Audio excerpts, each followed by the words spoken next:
안녕하세요. 수원퍼스트 안과 김진아 원장입니다. 오늘은 사시에 대해 자세히 설명해 드리도록 하겠습니다.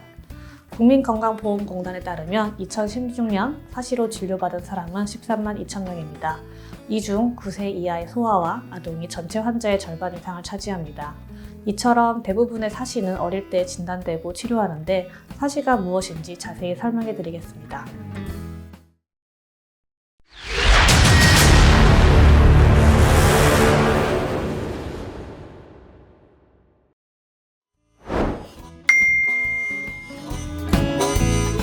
간혹 정면을 똑바로 보고 있는데도 그렇지 않은 것처럼 보이는 사람들이 있습니다. 이렇듯 양쪽 눈의 정렬이 맞지 않은 상태를 사시라고 합니다. 사시의 종류를 크게 나누면 눈이 안쪽으로 몰리는 내사시와 바깥쪽으로 몰리는 외사시가 있습니다.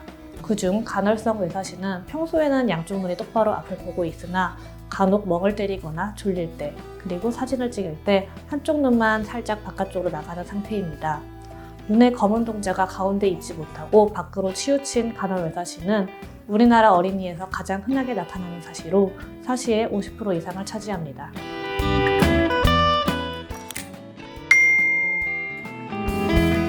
사시는 여러 원인이 있습니다. 눈을 움직이는 외안근의 협동운동, 용압력의 이상, 기계적인 원인, 그리고 굴절 이상 등이 있습니다. 그 외에 뇌신경마비, 외상에 의한 사시 등이 있을 수 있습니다. 사시의 증상은 까만 눈동자가 안쪽 혹은 바깥쪽으로 돌아간 모습이 보이며 눈이 돌아간 반대 방향으로 고개가 돌아가는 증상을 보입니다. 또한 눈의 시선이 똑바르지 못하고 한쪽 눈에 초점이 풀려 보이기도 합니다. 밝은 빛을 보면 한 눈을 찡그리는 증상을 보일 수도 있습니다. 사물을 볼 때 고개를 한쪽으로 돌리거나 턱을 치켜드는 행위, 고개를 숙이고 머리를 한쪽으로 갸우뚱하는 것도 겉으로 나타나는 사시의 징후입니다. 이와 같은 증상이 나타나면 반드시 가까운 안과에 가서 시력 검사를 받고 사시 여부를 판단해야 합니다.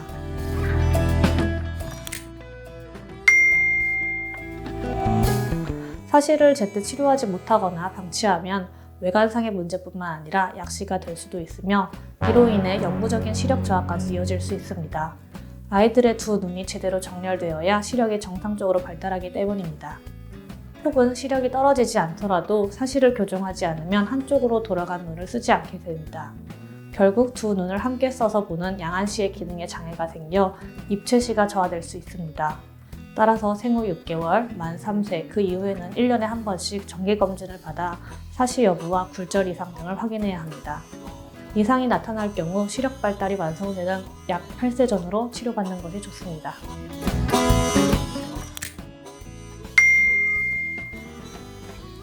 사시의 각도와 정도를 판단해 치료 방법과 수술 시기를 결정합니다.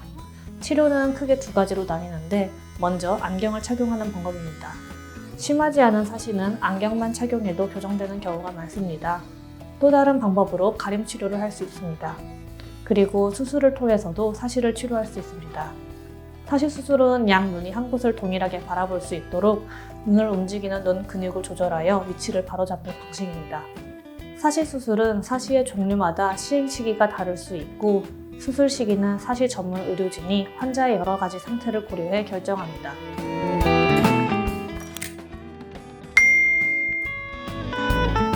보호자는 아이들이 1시간 정도 가까운 곳을 봤다면 5에서 10분 정도 눈을 휴식하는 시간을 갖도록 지도해야 합니다.